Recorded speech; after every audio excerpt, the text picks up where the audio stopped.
अगर ये देश मान लो हाइपोथेटिकली स्पीकिंग 100% टैरिफ अगर हम पे लगा देता है ना, हमारी स्टॉक मार्केट बुरी तरीके से गिर जाएगी, हमारा ट्रेड डेफिसिट बहुत ज़्यादा बढ़ जाएगा, देश के लिए डिजास्टर साबित हो सकता है।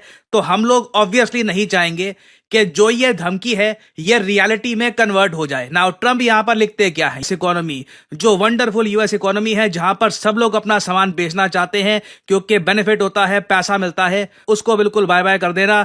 They can go find another sucker. ये देखिए बड़ी इनफॉर्मल और खराब लैंग्वेज है कि ये कह देना कि अब तक तो देखो हमारा देश बेवकूफ बनता आया था और अब कोई और ऐसा देश देख लेना जो तुम्हारा सामान भी एक्सपोर्ट होने दे। लाखों करोड़ों दरूद सलाम हजरत मोहम्मद सल्लल्लाहु अलैहि वसल्लम और उनकी आल पर। जी नाजरीन अस्सलाम वालेकुम। नाजरीन अज का जो टॉपिक है वो इंडिया और अमरीका के हवाले नाल है। वैसे तो ये कई कंट्रियां आंदियां ने, अमरीका, चीन, रूस और इंडिया, और भी कई मुल्क हैं जिन्हें ये अपना डॉलर के मुकाबले अपनी करंसी लॉन्च करने की कोशिश कर रहे हैं। ब्रिक्स का ना है तो इस हवाले नाल अज गलबात करनी है क्योंकि इंडिया अमरीका नूं अपना माई बाप समझेंदा। जिस टाइम अमरीका दे विच इलैक्शन होए ने ते जो बाइडन की हार हुई है तो ट्रंप जिहड़ा है ना उन्हें विन की है तो इन्हें उछलना कूदना शुरू कर दिता कि साडा तो माई बाप आ गया। माई बाप आंदियां नाल इन्होंने एक बड़ा वड्डा 440 वाल्ट का झटका दिता ते उन्हें कहा कि भाई अगर ये काम किया ना तू पुट्ठा काम तो तू प्रॉफिट तू कमा के ते दहशतगर्दी के पैसे ये वैसे तो इन्हों के जोड़े कारोबार ने बिजनेस ने अडानी जे तुहानूं पता है फड़िया गया इन्हों का बिजनेसमैन है तो उस तो बाद ये जोड़े पैसे जितनी इनकम है इन्हों का 2 नंबर कम है ये दहशतगर्दी च इस्तेमाल करते हैं। पाकिस्तान दे विच, अफगानिस्तान दे विच, श्रीलंका दे विच, नेपाल दे विच, चीन दे विच और बांग्लादेश के अंदर ये इस्तेमाल करते हैं। टैररिस्ट दे उन्होंने सपोर्ट करते हैं पैसा। जिस टाइम इन्हों की ये अकड़ी त्रुट बनी तो ट्रंप ने यह कहा कि भाई अगर तू इस तरह के पुट्ठे काम किए ना तो मैं तुहानूं पता है कि दुनिया की आलमी मंडी जी है इंटरनेशनल मंडी वो अमेरिका की है। तो अमेरिका ने यह कहा ट्रंप ने कि मैं तेरी जितनी मेडिसन अमूमन इंडिया दी मेडिसन ज़्यादातर अमरीका के वहिंदियां ने। उन्हें कि एक तो मैं टैक्स वधाने ने तेरे उत्ते, दूसरा ये कि मैं तेरा माल भी जोड़ा ना इत्थे अमरीका के अंदर ये नहीं जान देना तो ना असी ये तेरा माल खरीदना है। तो इनू जी अकड़ आई ना वो घुमंड आई। पहले ये पाकिस्तान के नाल तुहानूं पता है मैच के हवाले नाल ये IPL दे नूं गरूर आई कि पैसा पैसा इहदे पैसे तो जदों तक गरूर नहीं टुटना ना उदों तक इन्हें बाज नहीं आना। इन्हें हर मुल्क नाल पंगे लई रखने ने तो हुण लगता है इस तो बाद इहदा गरूर टुट वैसी लेकिन इहदा अंदर वाला गरूर नहीं टुटना। इन्हें पाकिस्तान भी हूँ जिहड़ा ना आहिस्ता आहिस्ता इन्हें आप पाकिस्तान का गिलेटना शुरू कर देने। ये वेख लेने चंद एक दिन है नहीं तो अमरीका ने जोड़े लफ्ज़ इस्तेमाल किए ने डोनाल्ड ट्रंप के वो तुहानूं नहीं दस सकते। उन्हें बड़े गलीज लफ्ज़ इस्तेमाल किए ने तो ये हुण यही शोशा पेली फिरदे ने कि ये रूस ते चीन के बारे ने। रूस ते चीन ते सुपर पावर अन करीब बनने वाला है तो इन्हों के वास्ते वो इस्तेमाल हुए हैं। ये वीडियो वेखो नाजरीन तो इन्हों का रोना धोना वेखो। वीडियो अच्छी लगे तो दोस्तों नाल शेयर करना, लाइक करना। तुहाडी तरफ प्यार हो सी। अल्लाह हाफिज़। रात में देखो डोनाल्ड ट्रंप ने ट्वीट कर दी और पूरी दुनिया शॉक्ड रह गई कि ट्रंप भारत, चाइना, रशिया समेत कई कंट्रीज को बुरी तरीके से पनिश करने को तैयार हैं। क्यों? यूएस डॉलर को बचाने के लिए। यहाँ पे आप देख पाओगे wave good by two America. America को गुड बाय कह देना। अमेरिकन मार्केट में तुम्हारा सामान बिकने नहीं दूंगा अगर तुमने यूएस डॉलर को रिप्लेस करने की सोची। जो आज के समय आप देख रहे हो ब्रिक्स करेंसी बनाने की बात की जा रही है, लोकल करेंसीज में ट्रेड की बात की जा रही है। ट्रंप ने ओपनली धमकी दी है कि बहुत ही जल्द मैं बन जाऊंगा प्रेसिडेंट यूएसए का। और किसी भी देश ने, स्पेशली इन्होंने यहाँ पर नाम लिया है ब्रिक्स कंट्रीज का, अगर ब्रिक्स कंट्रीज ने यूएस डॉलर को छोड़ने की कोशिश करी, यूएस डॉलर को त्याग दिया तो सीधा 100% टैरिफ लगाऊंगा। 100% टैरिफ का बेसिकली मतलब यही है कि इस मार्केट को बाय बाय कर दो, क्योंकि जब आप पर 100% टैरिफ लगते हैं तो जो सामान पहले आपका जाता था यूएस मार्केट में $100 का, 100% टैरिफ के बाद वो बिकेगा $200 का। तो ऑब्वियसली कोई आपका सामान खरीदेगा नहीं। अमेरिकन मार्केट का एक्सेस आपके लिए ऑलमोस्ट कट ही हो चुका है। और जिस तरीके की लैंग्वेज यहाँ पर यूज करी है ना डोनाल्ड ट्रंप ने, ये काफी हद तक शॉकिंग है। लिटरली इन्होंने ये कह दिया फाइंड ए न्यू सकर अपने लिए फिर कोई नया लल्लू सा कोई देश देख लेना। यूएसए को तुम अपना सामान नहीं बेच पाओगे अगर यूएस डॉलर का कम इस्तेमाल करते हो। नाउ ट्रम्प की जो एग्जैक्ट ट्वीट है ये मैं आपको दिखाता हूँ, फिर मैं आपको बताऊंगा क्या ये ट्रम्प ऐसे ही हवा में कह रहे हैं या फिर सच में जेन्युइनली 100% टैरिफ ये लगा सकते हैं भारत समेत ब्रिक्स के बाकी देशों पर। By the way, Donald Trump के इलेक्शन जीतने से पहले ही करीब 1-1.5 महीने पहले मैंने ये वीडियो बनाई थी। 1.4 मिलियन लोगों ने देखा था इसको। मैंने इसमें आपको बताया था कि ट्रम्प का देखिए अपने लोगों को एक वादा ये है कि मेरे देश के नागरिक 0% टैक्स देंगे या फिर इनका टैक्स मैं बहुत कम कर दूंगा। और यूएस गवर्नमेंट की ज़्यादातर कमाई कैसे आएगी? बाहर के देशों पर टैरिफ लगा लगा कर।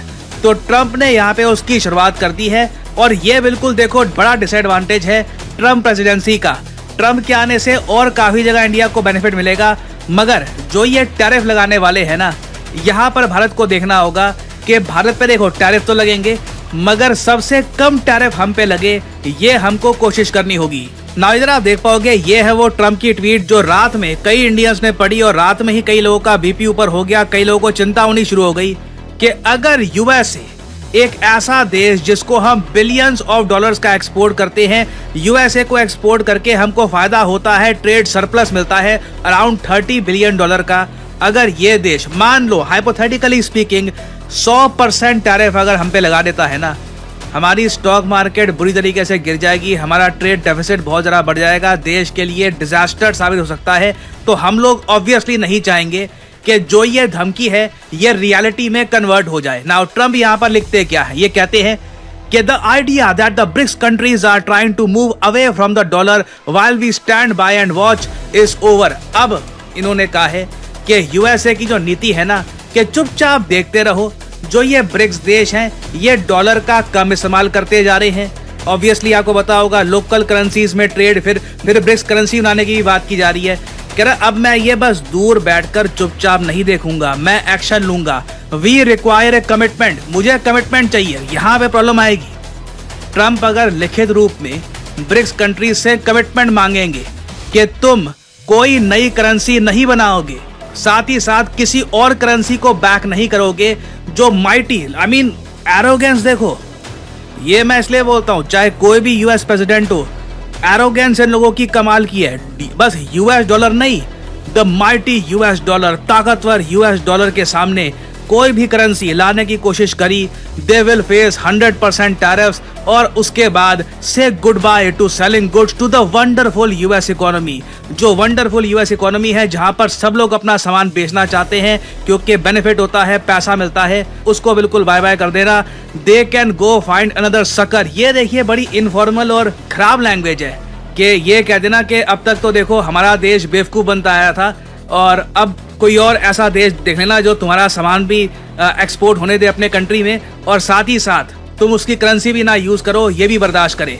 और फाइनली ट्रम्प ये कहते हैं देयर इज नो चांस, कोई चांस ही नहीं है कि ब्रिक्स रिप्लेस करेगा यूएस डॉलर को इंटरनेशनल ट्रेड में and any country that tries should wave good by two America. बहुत बड़ी स्टेटमेंट है। इस स्टेटमेंट में कई बातें और भी छुपी हुई है। ट्रम्प ने इनडायरेक्टली ये भी कह दिया कि यूएस मार्केट तो छीन लूंगा, उसके अलावा मैं अपनी तरफ से पूरी कोशिश करूंगा उस कंट्री को मैक्सिमम डैमेज पहुंचे क्योंकि वो देश बगावत कर रहा है। जो अभी इंटरनेशनल सिस्टम चल रहा है जहां पर ग्लोबल ट्रेड का अराउंड 80%, आज भी 80 to 85% जो ग्लोबल ट्रेड है ये यूएस डॉलर पे चलता है। इसी वजह से यूएस डॉलर की जो इम्पोर्टेंस है, जो इसकी वैल्यू है, ये हमेशा बनी रहेगी। और यूएसए को देखो इससे एक ह्यूज एडवांटेज मिलता है। अभी यूक्रेन रशिया की वॉर हुई, यूक्रेन के लिए बिलियंस ऑफ डॉलर छाप दिए गए और इनके डॉलर की वैल्यू गिरी नहीं क्योंकि इंटरनेशनल ट्रेड में देखिए डॉलर इतना इंपॉर्टेंट है कि डॉलर की हमेशा डिमांड रहेगी और इस वजह से यूएस बेसिकली अनलिमिटेड डॉलर छाप सकता है। बिल्कुल अनलिमिटेड तो नहीं मगर बहुत ही ह्यूमंगस स्केल पर ये डॉलर लगातार छाप सकते हैं। इन्होंने ऐसा किया भी है और अब यूएसए को ये बात समझ में आ चुकी है कि इनका जो डॉलर का साम्राज्य था जिसके दम पर ये लिटरली दुनिया पे राज करते हैं, ये संकट में आ चुका है। और ये जो ट्वीट है ना, एक बार को आप कह सकते हैं को यूएस डॉलर ही यूज करना होगा, अगर नहीं यूज किया तो मैं तुमको दंड दूंगा। तो ये बेसिकली अब हम एक ऐसी स्टेज पे आ चुके हैं कि जब कंट्रीज खुद ब खुद डॉलर यूज नहीं कर रही, यूएस लिटरली डरा धमका के उनसे डॉलर यूज करवा रहा है। अब यहाँ पे आप एक सवाल पूछोगे, अच्छा ठीक है आपने जो प्रॉब्लम है ये तो प्रॉपरली बता दी, अब बताओ क्या पॉसिबिलिटी है जेन्युइनली कि डोनाल्ड ट्रंप सच में इन सब कंट्रीज पे, क्योंकि अगेन देखो जब हम ब्रिक्स की बात करते हैं ना तो माइंड में यूजुअली आते हैं जो इनिशियल कंट्रीज थे, Brazil, Russia, India, China, South Africa, BRICS बन गया। मगर ब्रिक्स का विस्तार हो चुका है। आज के समय यहाँ पर सिर्फ 5 देश नहीं है, टोटल 9 ब्रिक्स देश बन चुके हैं। ईरान एक ब्रिक्स कंट्री है ना, ईरान के होने से इतना कॉन्फिडेंस आता नहीं है, बट इजिप्ट एक ब्रिक्स कंट्री है, इथियोपिया एक ब्रिक्स कंट्री है, यूएई यूनाइटेड अरब एमिरेट्स भी एक ब्रिक्स देश है। तो इन सभी देशों पर ईरान का सुन के इतना लगता नहीं है, कॉन्फिडेंस नहीं आता, मगर बाकी सब कंट्रीज को अगर हम देखें तो चांसेस काफी कम है कि ट्रंप बिल्कुल 100% टैरिफ लगा देंगे इन सब पे। एक बात ध्यान रखनी होगी, ट्रंप ने एक तरफ ये भी कहा था कि ये अपने देश के नागरिकों के जो टैक्सेस है ना ये बहुत जरा कम कर देंगे। तो एक हमको यहाँ पर माइंड में ये रखना होगा कि ट्रंप के पास ऑप्शन तो है, ये अगर चाहे 100% नहीं, चाहे अगर मान लो 30, 35, 40% के आसपास भी टैरिफ लगा दिए ब्रिक्स कंट्रीज पर, उसके बेसिस पर अगर ये अमेरिकी जनता का टैक्स बहुत कम कर देते